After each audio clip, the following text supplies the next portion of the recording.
Dieu nous accueille,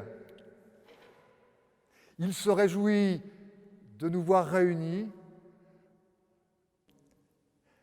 Nous recevons de lui la grâce, la joie, la paix dans notre cœur, dans notre vie.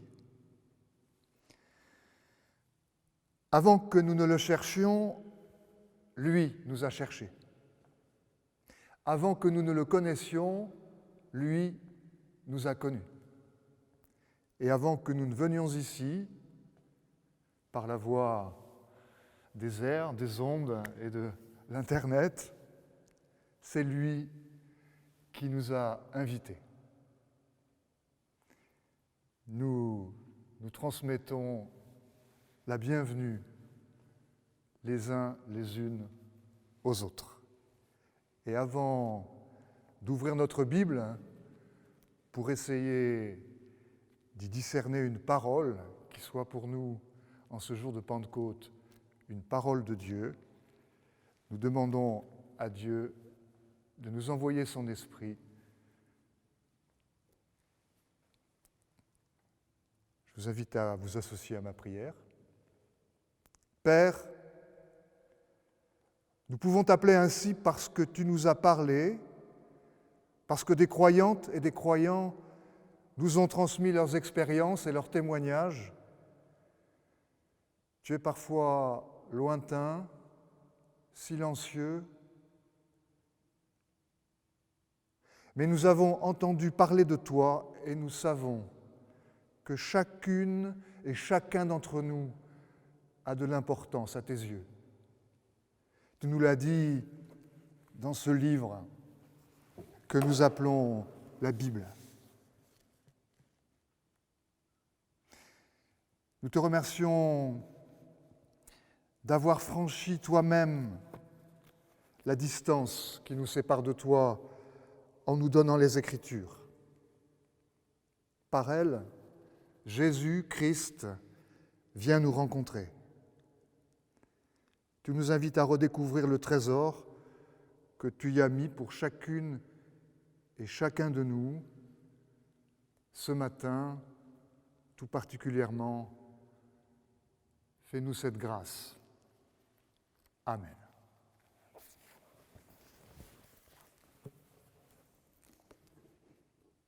Prise d'Acte 2, les versets 1 à 13.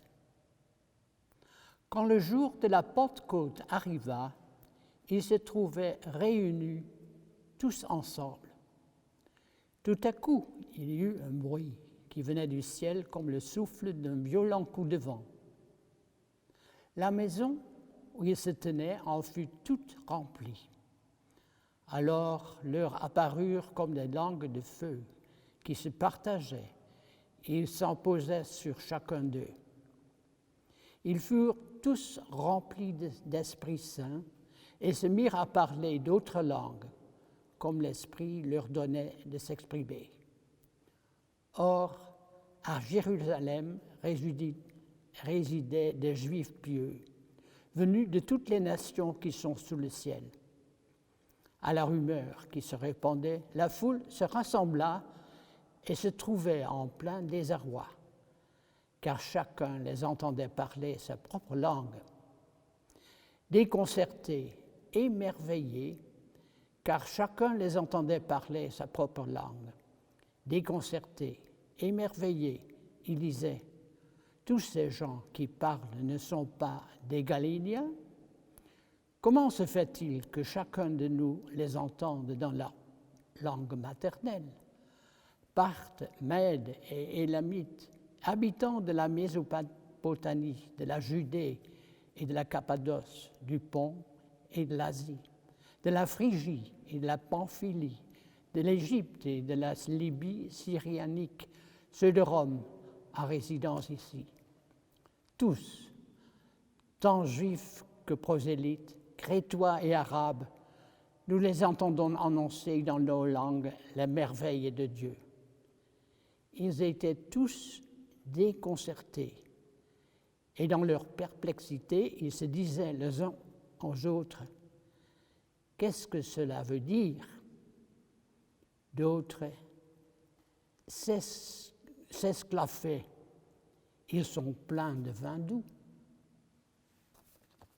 Et la deuxième lecture est prise dans Genèse 11.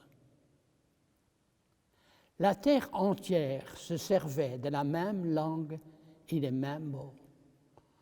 Or, en se déplaçant vers l'Orient, les hommes découvrirent une plaine dans le pays des Shiénars et y habitèrent. Ils se dirent l'un à l'autre, « Allons, moulons des briques et cuisons-les au four. » Les briques leur servirent de pierre et le bitume leur servit de mortier. « Allons, disent-ils, bâtissons-nous une ville et une tour dont le sommet touche le ciel. Faisons-nous un nom afin que de ne pas être dispersés sur toute la surface de la terre. » Le Seigneur descendit pour voir la ville et la tour que bâtissaient les fils d'Adam. Et dit le Seigneur, ils ne sont tous qu'un peuple et qu'une langue, et c'est là leur première œuvre. Maintenant, rien de ce qu'ils projetteront de faire ne leur sera inaccessible. Allons, descendons et brouillons ici leur langue, qu'ils ne s'entendent plus les uns les autres. De là, le Seigneur les dispersa sur toute la surface de la terre, et ils cessèrent de bâtir la ville. Aussi lui donna-t-on le nom de Babel, car c'est là que le Seigneur brouilla la langue de toute la terre, et c'est là que le Seigneur dispersa les hommes sur toute la surface de la terre.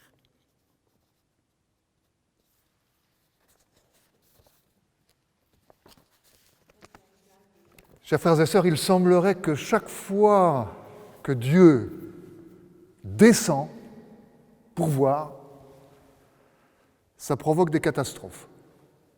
À Babel, ce si beau projet de bâtir une belle tour se trouve réduit à néant par la confusion des langues. Et à Jérusalem, à Pentecôte, la descente de l'Esprit, donc de Dieu, sous forme de vent et de flammes, le moins qu'on puisse dire, c'est qu'elle provoque d'abord une grande confusion. C'est ce qu'on peut définir comme une catastrophe, un moment où tout est chamboulé dans la plus grande confusion, un peu comme ce qui nous arrive actuellement. Le plus curieux, c'est que à Pentecôte, les gens qui sont venus de partout sur la Terre, difficile de dire la planète à l'époque, mais qui sont venus de partout sur la Terre et qui parlent, bien qu'étant tous juifs, prosélytes ou non, des langues différentes, ils comprennent dans leur propre langue. Ils comprennent, alors le texte nous dit les merveilles de Dieu. Mais si on creuse un peu plus profond en écoutant le texte, on s'aperçoit qu'ils comprennent sans rien comprendre. Puisqu'il y en a qui trouvent ça comique, un peu comme si, au fond, il s'agissait d'un blablabla qu'on comprend dans sa propre langue, mais rien de compréhensible. D'autres qui disent, alors, ils sont pleins de vin doux, ils ont trop bu. Hein. Ils comprennent sans comprendre. C'est quand même très curieux. Par rapport à ce qui se passe à Babel, peut-être le plus important, c'est qu'à Babel, Dieu descend, met à bas ce superbe projet de construire une tour tous ensemble. À la télé, on entend beaucoup le mot Zamen, hein, tous ensemble, tous ensemble. Il détruit ce superbe projet, mais ce qu'on peut se demander, c'est si ce que l'humanité perd en uniformité, en unité, elle ne le gagne pas en étendue, en dispersion, en diversité. À Jérusalem, cette diversité, qu'on puisse la regretter ou l'apprécier, n'est pas supprimée. Elle est réconciliée. Mais nous n'avons toujours pas de réponse à la question « qu'est-ce que ça veut dire ?» Et il faut que, après le passage que nous avons lu, Pierre sorte de la chambre où les disciples, qui deviendront bientôt apôtres, étaient enfermés, pour expliquer, alors difficile de savoir dans quelle langue, mais en tout cas, tout le monde comprend, je ne suis pas sûr, pour expliquer ce qui est en train de se passer, ce qui s'est passé, quelle est la catastrophe qui a eu lieu. C'est très simple. Et en même temps, si vous comprenez, alors vous êtes d'excellents théologiens. Pierre explique que la croix et la résurrection de Jésus sont l'événement central de la catastrophe centrale de l'histoire de notre humanité. Il est en train d'expliquer que la croix et la résurrection signifient à la fois la fin du monde ancien, et l'ouverture du monde nouveau. Il est en train de leur expliquer, si on veut s'exprimer en termes de crise et de sortie de crise, il est en train de leur expliquer que la sortie de crise en Jésus-Christ crucifié et ressuscité est derrière eux, qu'elle est déjà arrivée, qu'elle est déjà accomplie. Si vous y comprenez quelque chose, mais peut-être c'est ce message comme quoi le basculement, le moment critique de la crise où tout bascule est ici dans le bon sens vers la sortie de la crise et derrière nous, peut-être être cette manière de voir les choses qui est en mesure de précisément nous ouvrir à l'espérance, à l'amour, à l'avenir. Et la question pour aujourd'hui, en demandant que le Saint-Esprit nous aide d'abord à la digérer, puis ensuite à la rendre féconde dans nos crises. Alors aujourd'hui, nous vivons de manière plus voyante que d'habitude une crise collective. Mais chacune et chacun d'entre nous, nous avons eu à affronter et nous aurons à affronter des crises personnelles. Dans nos crises personnelles et dans nos crises collectives, celles que nous traversons aujourd'hui, celles qu'on nous annonce pour demain, que peut signifier pour nous la conviction qu'en Jésus, Christ est Seigneur, crucifié et ressuscité, nous en sommes déjà sortis. Que déjà, en Jésus-Christ crucifié et ressuscité, le monde nouveau est en marche. Amen. Unis les uns aux autres, nous prions maintenant les uns pour les autres. Nous te prions, Seigneur, pour toutes celles et tous ceux qui souffrent, pour les victimes de la guerre, de l'injustice des hommes, pour celles et ceux qui ont faim ou froid, pour celles et ceux qui pleurent et qui ne trouvent pas la consolation, pour les malades, pour leurs proches, pour leurs familles, pour celles et ceux qui sont isolés à cause de la maladie. Nous te prions pour celles et ceux qui te cherchent, peut-être sans savoir ton nom, et qui ne t'ont pas encore trouvé. Nous te prions pour tous les êtres qui nous sont chers et que nous te nommons dans le secret de nos cœurs. Donne-nous d'être auprès d'elles et auprès d'eux avec la force que tu nous donnes, de celles et de ceux qui savent rendre joie, force et courage. Tu sais combien pour cela nous avons besoin de te sentir proche de nous comme un Père, qu'avec Jésus, ensemble, nous osons appeler notre Père qui es aux cieux, que ton nom soit sanctifié, que ton règne vienne, que ta volonté soit faite sur la terre comme au ciel. Donne-nous aujourd'hui notre pain de ce jour. Pardonne-nous nos offenses comme nous pardonnons aussi à ceux qui nous ont offensés. Ne nous soumets pas à la tentation, mais délivre-nous du mal, car c'est à toi qu'appartiennent le règne, la puissance et la gloire, au siècle des siècles. Amen.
Je vous invite à vous lever pour recevoir la bénédiction du Seigneur. Le Seigneur nous bénit et nous garde. Le Seigneur fait resplendir sur nous sa lumière. Il nous accorde sa grâce. Le Seigneur tourne sa face vers nous et il nous donne la paix. Amen.